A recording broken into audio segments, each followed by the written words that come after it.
Caravan of migrants currently waiting to cross the US-Mexico border isn't just testing the US border, it's also putting a major strain on Mexico. An estimated 5,000 migrants are currently staying in the border town of Tijuana. Most of them eventually plan to seek asylum in the US, but for now, the city says it's spending around $27,000 a day just to provide shelter to the migrants. The migrants' presence has sparked a bit of backlash. Last week, hundreds of Tijuana citizens held a protest against the caravan, and the official point of entry between Tijuana and San Ysidro in the US was briefly shuttered Sunday after some members of the caravan attempted to rush the border. The area can ill afford more disruptions like that. That crossing processes 120,000 commuter vehicles per day. But the caravan has also received support from volunteer groups and some government officials in Mexico. Polling company Parametria notes a plurality of Mexican citizens approved allowing migrants into the country. The White House is reportedly angling for a deal with the incoming Mexican government that would keep the migrants in Mexico while their asylum claims are being processed in the US.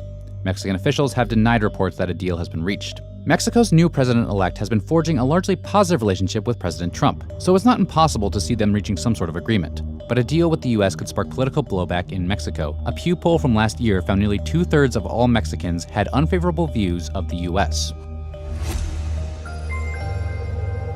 A group of migrants from Central America who attempted to storm the Mexico border near Tijuana into California will be deported. Mexican authorities said the 500 migrants rounded up on November 25th tried to violently and illegally breach a Mexico-US border fence.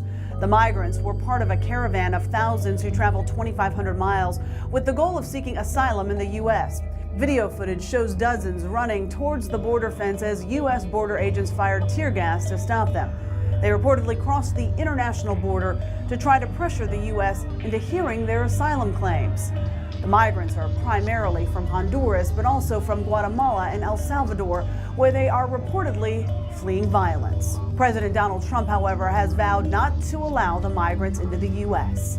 Some migrants carried hand-painted American and Honduran flags, chanting, "We are not criminals, we are international workers." For Global One, I'm Juliette Vara.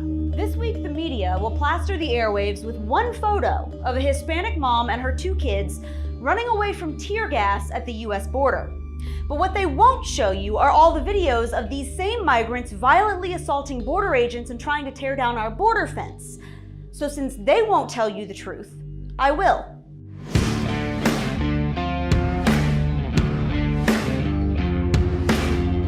Hey guys, I'm Brittany Hughes. Welcome back to Reality Check on MRC TV.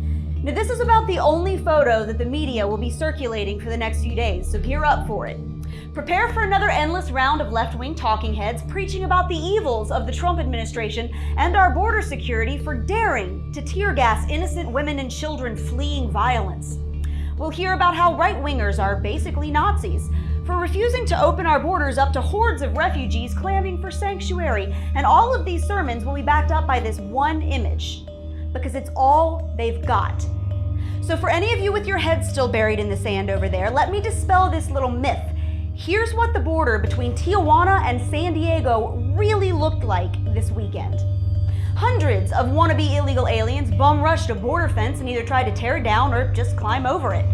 One group actually managed to rip a section out of the ground.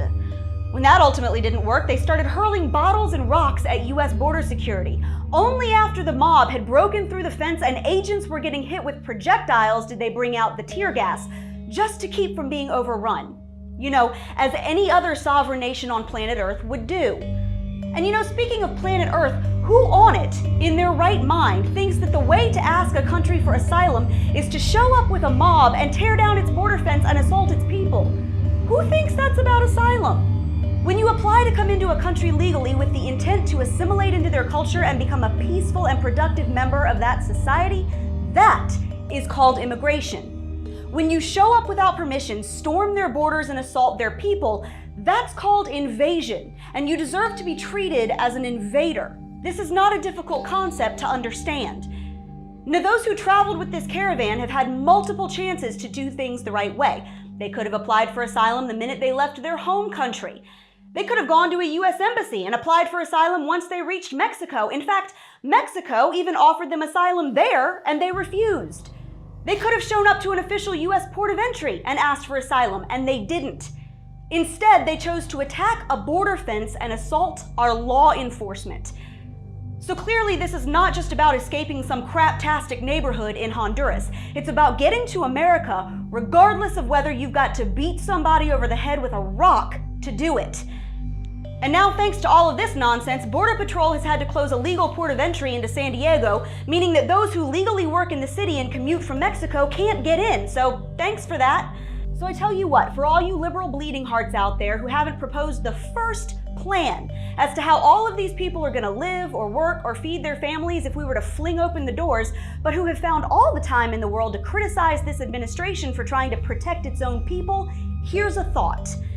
How about you head on down to any Central American country, break through their border, and start hurling rocks and bottles at their agents and see what happens. Free tip, their prisons aren't nearly as nice as ours. In the meantime, God bless the men and women who put their lives on the line every day at our border to keep our ungrateful nation safe. Because a country without borders is not a country at all. And that's your Reality Check, America. Make sure you subscribe to our YouTube page. Tear gas and tensions at the border. Hundreds of migrants tried to cross into the U.S. Sunday. That led to the brief closure of a major port of entry between U.S. and Mexico. John Lawrence reports. A battle at the border. About 500 migrants tried to enter the U.S. illegally Sunday, stopped by federal and local authorities in Mexico. In some cases, tear gas was used to disperse the crowd.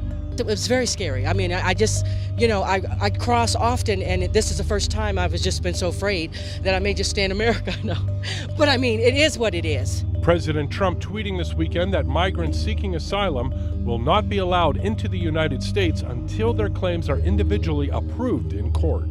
It's a humanitarian crisis. They can't afford to take care of those people and feed those people and have them used as a waiting room, as this president has had wanted them to do.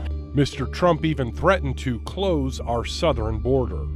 Of course, we don't want to see the border closed, but you know what? Safety of our nation comes first. The rush of migrants led authorities to suspend all crossings at the largest border checkpoint between San Diego and Tijuana for a few hours Sunday. More than 36 people were arrested at the border. Mexican officials say the migrants who tried to enter the U.S. Sunday will be deported.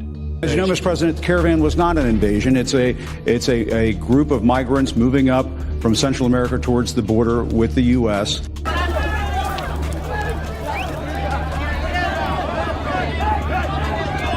Thank you for telling me. And why did you characterize it as such? Because I consider it an invasion. You and I have a difference of opinion. The president has called it an assault on the U.S. border. It is absolutely not. It's nowhere near the U.S. border.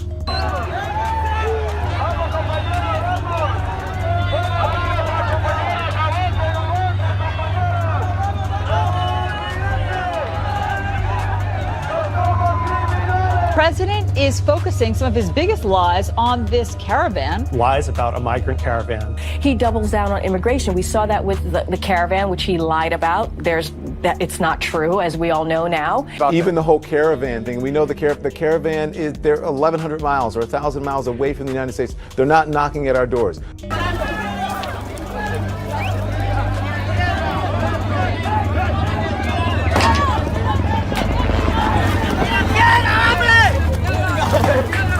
And one of the lies that it tells now, without any facts, is that this caravan is filled with dangerous people and they're going to storm the border. And citizens need to understand, we are trying to tell them facts and what's true. They are selling you a political view which will include lies if it serves their ends. They're telling us that the single most grave threat to America is a bunch of poor, impoverished, broke, hungry refugees 1,000 miles away.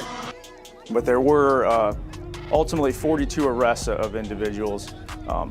And again, as I mentioned, the vast majority of those were adult males. The group immediately started throwing rocks and debris at our agents, taunting the agents. So once our agents were assaulted, and the numbers started growing, we had 2 or 3 agents at a time initially facing hundreds of people at a time. They deployed tear gas to protect themselves and to protect the border.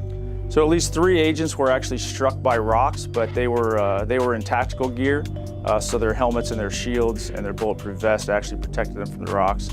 We did have a few vehicles that were damaged, some windows and quite a few dents, but none of the agents were seriously injured. We were able to manage this and effectively control this, but I want to be clear that all of our agents on a daily basis are fully employed. We had to bring in several hundred additional Border Patrol agents from around the country, several hundred additional CBP officers from around the country.